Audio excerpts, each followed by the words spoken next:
High everyone, स्वागत छ तपाईहरुलाई फेरि पनि अर्को एउटा नयाँ भिडियोमा। फ्रेन्ड्स, स्यामसङले आफ्नो बजेट एन्ट्री लेभलको स्मार्टफोन स्यामसङ ग्यालेक्सी M17e लाई चाहिँ इन्डियामा लन्च गरिसकेको छ र यो फोन चाहिँ इन्डियामा लगभग नेपाली 22,000 को प्राइस पोइन्टमा लन्च भएको छ। 22,000 को प्राइस अनुसार मोबाइलको स्पेसिफिकेसन कस्तो छ र यो फोन चाहिँ हाम्रो नेपालमा आउँछ कि आउँदैन त्यसको बारेमा हामी अगाडि भिडियोमा डिस्कस गर्नेछौँ।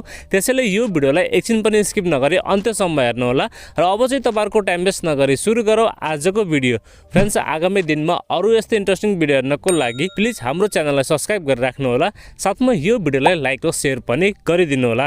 सबैभन्दा पहिला हामी कुरा गरौँ मोबाइलको डिजाइन र डिस्प्लेको बारेमा।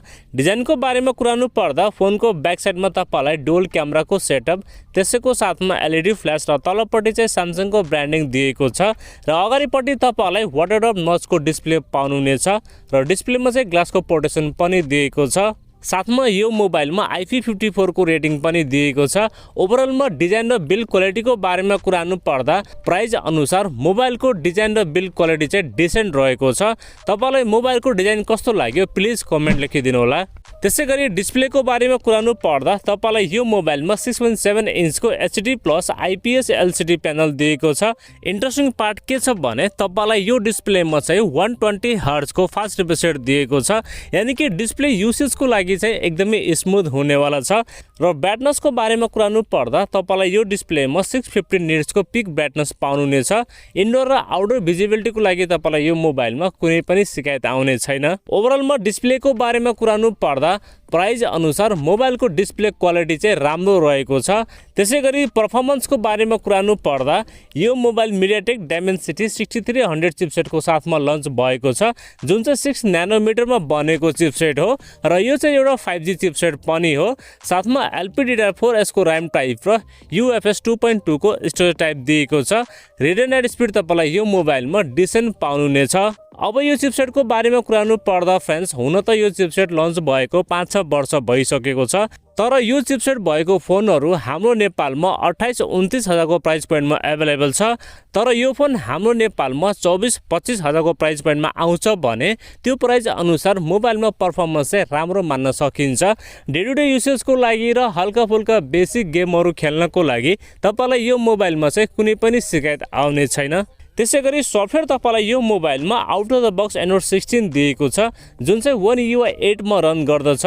इन्ट्रेस्टिङ पार्ट के छ भने तपाईलाई यो मोबाइलमा चाहिँ 6 वर्षको एन्ड्रोइड अपडेट पाउनुहुनेछ, यानी कि अपडेट्सको मामलामा तपाईलाई यो मोबाइलमा कुनै पनि शिकायत आउने छैन। साथमा सफ्टवेयर एक्सपिरियन्स पनि डिसेन्ट पाउनुहुनेछ। अब क्यामेराको बारेमा कुरानु पर्दा तपाईलाई यो मोबाइलमा 50 मेगापिक्सलको प्राइमेरी सेन्सर र सेल्फी क्यामेरामा चाहिँ 8 मेगापिक्सलको सेल्फी क्यामेरा सेन्सर दिएको छ। दुवै क्यामेराहरूबाट तपाईहरुले 1080 को 30 fps सम्म चाहिँ भिडियो सुट गर्न सक्नुहुनेछ।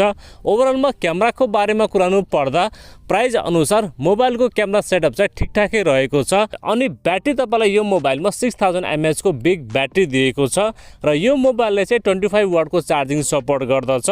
र ब्याट्री ब्याकअपको बारेमा कुरानु पर्दा तपाईलाई यो मोबाइलमा 1 या 1.5 दिनको ब्याट्री ब्याकअप चाहिँ मजाले पाउनुहुनेछ। प्राइभेसी सेन्सरहरूको बारेमा कुरानु पर्दा तपाईलाई यो मोबाइलमा side fingerprint scanner, face unlock, चार्जिङको लागि टाइप सी पोर्ट, साथमा 3.5 हेडफोन ज्याक पनि दिएको छ। र स्पिकरको बारेमा कुरानु पर्दा तपाईलाई यो मोबाइलमा सिंगल स्पिकर पाउनुहुनेछ, जसको क्वालिटी चाहिँ डिसेन्ट हुनेवाला छ। फ्रेन्ड्स, अब हामी कुरा गरौँ स्यामसङ ग्यालेक्सी M17e मोबाइलको नेपाली एक्सपेक्ट प्राइसको बारेमा। यो फोन चाहिँ इन्डियामा 4+128GB 13,000 मा लन्च भएको छ र यो प्राइसलाई नेपालीमा कन्भर्ट गर्नु पर्दा लगभग 21,000 जति पर्न जान्छ।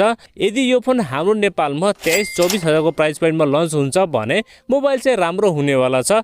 तर त्योभन्दा माथिको प्राइसमा लन्च हुन्छ भने म तपाईहरुलाई यो फोन चाहिँ रेकमेन्ड गर्दैन। अब लन्च डेटको बारेमा कुरानु पर्दा अहिले चाहिँ हामीलाई यो मोबाइलको कुनै पनि इन्फर्मेसन मिलेको छैन। यदि इन्फर्मेसन मिल्यो भने हामी तपाईहरुको लागि यो मोबाइलको डेडिकेटेड भिडियो बनाएर आफ्नो च्यानलमा अपलोड गर्नेछौँ।